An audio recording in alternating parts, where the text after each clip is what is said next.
Hello दोस्तों। जैसे कि आपको पता ही होगा कि जो एस्ट्रोनॉट्स स्पेस में जाते हैं वो वहां पे इंटरनेशनल स्पेस स्टेशन में रहते हैं। तो इस इंटरनेशनल स्पेस स्टेशन में क्या वो हमारी तरह ही इंटरनेट यूज कर सकते हैं? मतलब हमारी तरह क्या वो फेसबुक, ट्विटर या फिर गूगल यूज कर सकते हैं? मेरा ऐसा सवाल है, क्या स्पेस में इंटरनेट होता है? जी हाँ, स्पेस में इंटरनेट होता है। तो अब आप सोच रहे होंगे कि स्पेस में इंटरनेट तो बहुत फास्ट होगा, क्योंकि वहां पे तो आपका स्पीड डिवाइड होने के लिए उतने लोग ही नहीं है। जी नहीं, स्पेस में इंटरनेट बहुत ही स्लो होता है। बल्कि हमारा जो डायल अप कनेक्शन होता है या फिर आप जो 2G इंटरनेट यूज करते हैं उसके स्पीड से भी कम स्पीड स्पेस में आता है।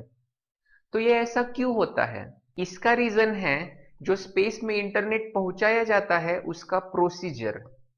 मतलब जब भी स्पेस में बैठा हुआ एस्ट्रोनॉट अपने लैपटॉप पे google.com डालता है तब ये रिक्वेस्ट पहले सैटेलाइट को जाती है और फिर सैटेलाइट इस रिक्वेस्ट को पृथ्वी पे जो गूगल का सर्वर है उसको भेजता है। और फिर ये सर्वर जब रिस्पॉन्ड करता है तब ये फिर से ये जो सिग्नल है, ये जो रेडियो सिग्नल है, वो सैटेलाइट तक जाता है और वो radio signal satellite space station में भेजता है।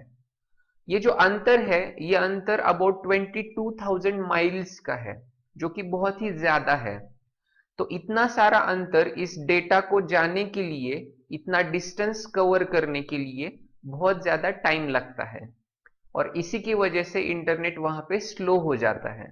लेकिन ये स्लो स्पीड भी एस्ट्रोनॉट्स के लिए बहुत ही अच्छा है, क्योंकि 2010 के पहले उनको बिल्कुल ही इंटरनेट नहीं मिलता था। उस वक्त अगर वो कुछ पोस्ट करना चाहते हैं, अगर ट्विटर पे ट्वीट करना चाहते हैं, तो वो पहले अपना मैसेज नासा का जो सेंटर है पृथ्वी पे अमेरिका में, वहां पे वो मैसेज भेजते थे। और जब नासा में वो मैसेज वो भेजते थे तब वहां का एक रिप्रेजेंटेटिव उनके बिहाफ उनका ट्विटर अकाउंट लॉग इन करता था और फिर वो ट्वीट करता था। इसका मतलब है कि अगर मुझे कुछ ट्वीट करना है तो फिर मैं अपने फ्रेंड से कहूंगा और मेरा फ्रेंड मेरे अकाउंट से ट्वीट करेगा। लेकिन अब एस्ट्रोनॉट्स अपना इंटरनेट खुद यूज कर सकते हैं।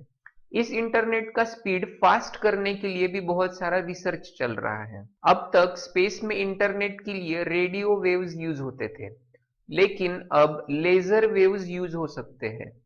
और ये जो लेजर वेव्स है ये रेडियो वेव्स से कई ज्यादा स्पीड देते हैं। अगले कुछ सालों में इंटरप्लैनेटरी इंटरनेट का भी रिसर्च चल रहा है।